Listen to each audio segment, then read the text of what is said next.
Nathaniel Rogers grew up in Bridgehampton. He was the grandson of a famous American Revolutionary War patriot.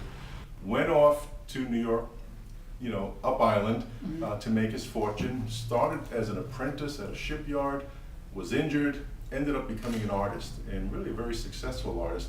He did miniature portraits of all the sociables, all the socially prominent people in New York during That'd this be era. neat if you can track some of those down. There are a lot of them, and we've been tracking because we'd love to make that our opening exhibition. Some of them are affordable, but so our hope is to at least acquire, borrow enough for an opening exhibition.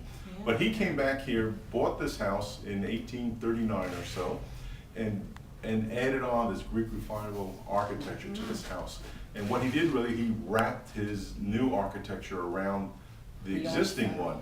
And the 4 front rooms, and there's a back room that he added as well in 1840, and this became his home. Unfortunately, only for 4 or 5 years, and then he died. And a few years later, his wife died, his widow died, and the family sold it to another local family, Captain James Hunting, who was I'm told, a fantastically successful Sag Harbor whaling captain. And from there, it went to several other families until the 1880s when it became the Hampton House.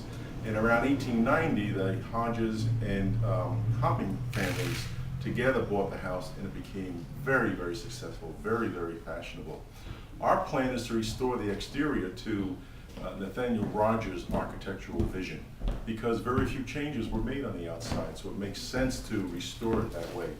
The inside. So would you be removing an area like this and not keeping this addition? Well, no, this was okay. this was his. Okay, Yeah, so okay. we will not be removing Yeah, no, things. that's good, Now, the okay. interior, we're going to recognize that the house did evolve over the last 100 and some years. So we expect that the interior will actually reflect to a large degree the Hampton House era. Yes.